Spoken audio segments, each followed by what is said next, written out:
If you enjoyed this program, please like and subscribe. It is very clear that the church is doing everything it can to appease Rome and to hold the Jews uniquely culpable for Jesus' crucifixion.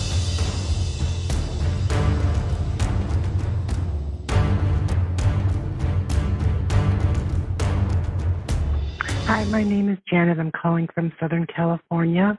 My question is, as far as the supposed New Testament goes, do you feel that these writers felt compelled or were coerced into writing and therefore deliberately made false statements so as to warn the reader?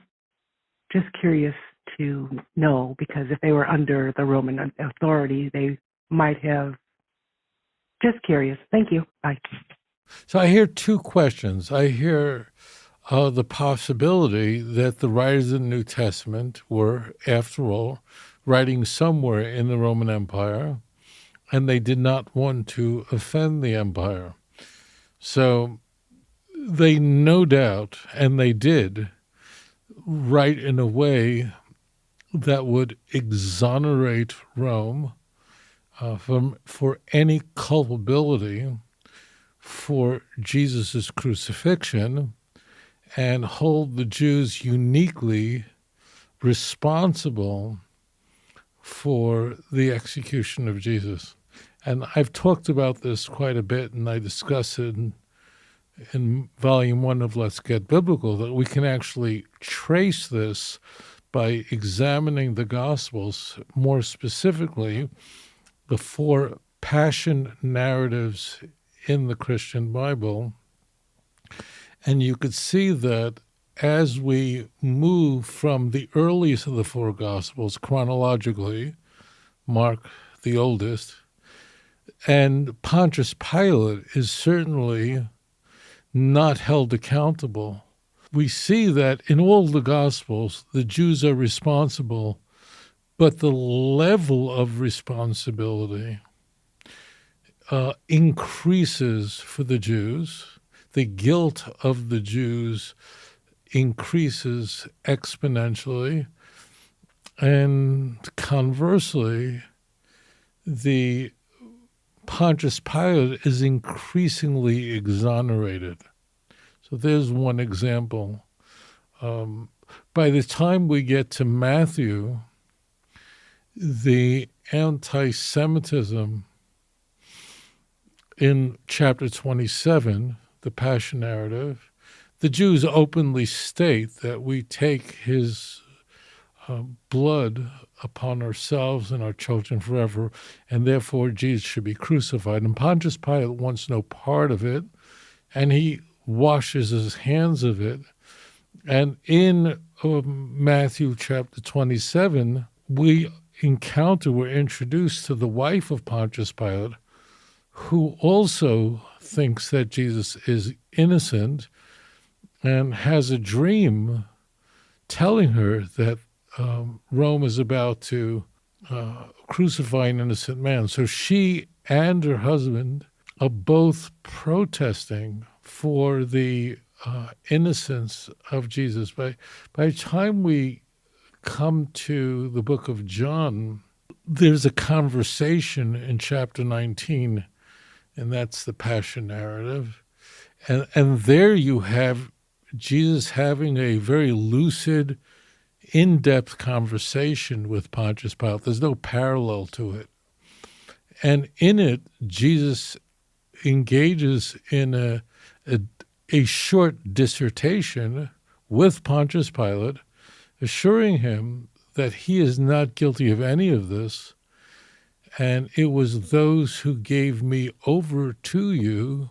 It is their sins that is greatest. So you can very easily trace the anti-Semitism in the Passion narratives, and of course the Rome is exonerated to the point that if you read the Passion narrative in John, Pontius Pilate gives Jesus over to them, meaning gives them over to the Jews. As many people notice, render unto Caesar what's Caesar's.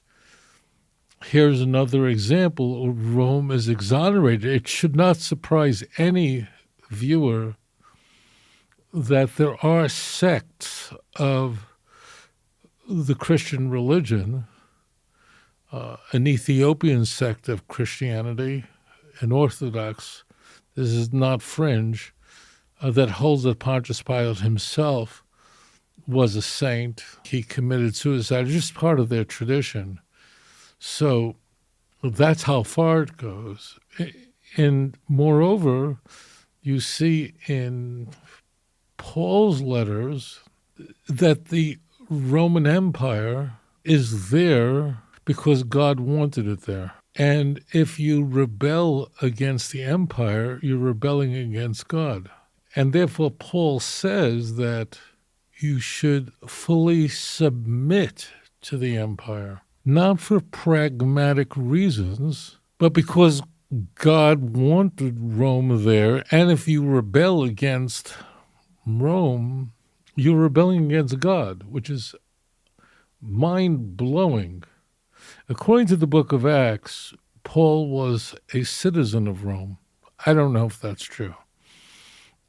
Paul doesn't make such a claim in his own letters, but it's very clear that the church is doing everything it can to appease Rome and to hold the Jews uniquely culpable for Jesus' crucifixion. The only book in the Christian Bible that does not support Rome, that is anti-Rome, is the book of Revelation.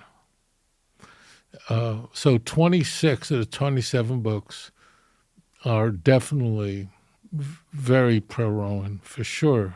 I heard another question in there, which you alluded to the question of whether the authors of the Christian Bible made so many flagrant mistakes that perhaps this was a dog whistle so that Jews would avoid it, which is a very interesting question. I don't know the answer to that question, but I've thought about it a lot. The mistakes that you find everywhere in the Christian Bible, the outrageous mistakes. I mean, the New Testament is riddled with outrageous contradictions. It's not how many women came to the tomb Easter morning. Those are variants. They're not interesting. But the amount of abuse of the Hebrew Bible baked into the New Testament is so outrageous that one could argue, and people have speculated, that the authors of the Christian Bible were writing this under duress and therefore put dog whistles in there so that any person who had any knowledge at all of the Jewish scriptures would stay as far away from it as possible, because the amount of mistakes sometimes can't be explained. It's almost like they were trying to make mistakes at every turn.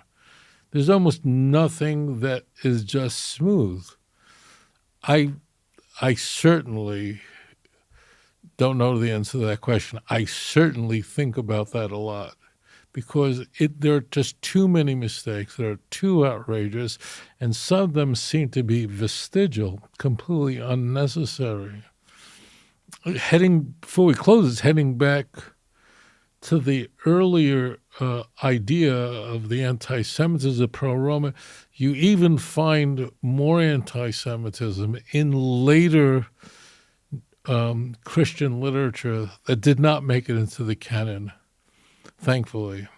Like the Gospel of Peter is even more anti-Semitic. And that's what you expect. The further you go into the 2nd century, the more anti-Semitism, the more vulgar the anti-Semitism is. There are people who speculate that, in fact, Rome concocted Christianity. There are people like that. It's a claim which I think is just enormous. I used to ignore it completely, and now I think about it a lot and take it seriously. The amount of evidence you would need for that would be astounding, but it's absolutely intriguing. Anyways, thank you so much for your question. If you enjoyed this program, please like and subscribe. אדון עולם אשר מלך בטרם כל יציר נברא ועת נעשה בחפצו כל אזי מלך שמו נקרא ואחרי